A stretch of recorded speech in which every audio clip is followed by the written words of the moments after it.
कंत्राटी कर्मचाऱ्यांना कायम सेवेत करण्याबाबत व अन्य प्रश्नांबाबत महत्त्वपूर्ण शासन निर्णय निर्गमित GR दिनांक 22 ऑगस्ट 2024। तर नमस्कार मित्रमैत्रिणींनो, आपण बघत आहात माझं यूट्यूब चॅनल एज्युकेशनल मनोहर, ज्यावर आपल्याला पाहायला मिळतात इयत्ता 5वी ते 10वीच्या इंग्रजी या विषयाचे व्हिडिओज, सोबतच इंग्लिशच्या ग्रामरचे संपूर्ण व्हिडिओज आणि नागरिक आणि कर्मचाऱ्यांसाठी इन्फॉर्मेशनल व्हिडिओज।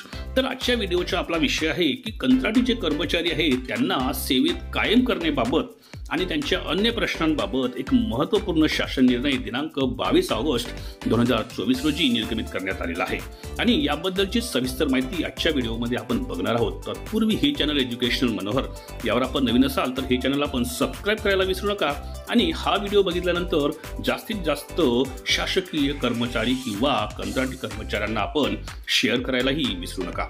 चला तर याबद्दलची सविस्तर माहिती आपण आता पुढील प्रमाणे पाहून घेऊया।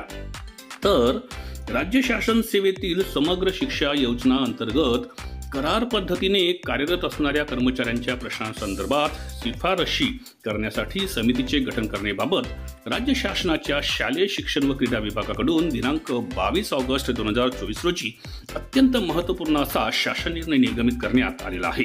सर्व शिक्षा अभियानाची अंमलबजावणी सन 2000 ते 2001 पासून देशभरात सुरू झाली असून शालेय शिक्षण व क्रीडा विभागाच्या दिनांक 18 जानेवारी 2002च्या शासन निर्णयानुसार सर्व शिक्षा अभियानाची अंमलबजावणी राज्यात करण्याचा निर्णय घेण्यात आला व सदर अभियानाच्या अंमलबजावणीची जबाबदारी महाराष्ट्र प्राथमिक शिक्षण परिषद मुंबई यांच्याकडे सोपविण्यात आली आहे। केंद्र शासनाच्या सर्व शिक्षा अभियान, राष्ट्रीय माध्यमिक शिक्षा अभियान व शिक्षक शिक्षण या योजनांचे एकत्रीकरण करून सन 2018-19 पासून केंद्रीय योजना समग्र शिक्षा योजना अंमलात आणली आहे। राष्ट्रीय शैक्षणिक धोरण 2020 मधील शिफारशींच्या अनुषंगाने समग्र शिक्षा योजनांची पुनर्रचना करण्यात आली आहे। सदर योजनांच्या केंद्र व राज्य हिस्सांचे प्रमाण हे 60-40 असे आहेत।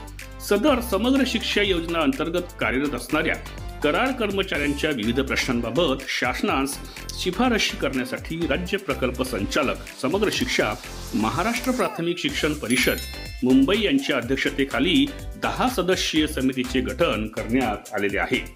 सदर समितीने या करार कर्मचाऱ्यांच्या शासन सेवेत समायोजन व अन्य प्रश्नांबाबत अन्य राज्यांमध्ये या योजना अंतर्गत कार्यरत असणाऱ्या करार कर्मचाऱ्यांची नियुक्ती, मानधन व अन्य सेवा सवलती याबाबत अभ्यास करून शासनास 1 महिन्याच्या आत अहवाल सादर करण्याचे निर्देश देण्यात आलेले आहेत। तर याबाबत जो एक प्रकारचा दिनांक 22 ऑगस्ट 2024 रोजी जो शासन निर्णय निर्गमित करण्यात आलेला आहे तो याप्रमाणे आपण पाहून घेऊ शकता। यामध्ये विषय देण्यात आलेला आहे की समग्र शिक्षा योजनेअंतर्गत करार पद्धतीने कार्यरत कर्मचाऱ्यांच्या प्रश्नासंदर्भात शिफारशी करण्यासाठी समिती गठीत करण्याबाबत प्रस्तावनेमध्ये त्या सर्व गोष्टी देण्यात आलेल्या आहेत आणि शेवटी एक शासन निर्णय यामध्ये देण्यात आलेला आहे आणि अशा पद्धतीने हे परिपत्रक किंवा हा एक GR निर्गमित करण्यात आलेला आहे। तर आशा करतो की आजचा हा व्हिडिओ समग्र शिक्षा अंतर्गत काम करणाऱ्या कर्मचाऱ्यांसाठी एक आनंदाची बातमी देणारा ठरला असेल आणि त्यामुळेच या व्हिडिओला आपण एक लाईक आणि जास्तीत जास्त शेअर करायला विसरू नका। अशाच पद्धतीचे इन्फॉर्मेशनल व्हिडिओज आपल्याला बघायचे असतील तर त्यांची प्लेलिस्ट या व्हिडिओच्या डिस्क्रिप्शनमध्ये इन्फॉर्मेशन एज्युकेशनल मनोहर या नावाने देण्यात आलेली आहे, त्यावर जाऊन आपण तेही आपल्या कामाचे व्हिडिओज पाहून घेऊ शकता।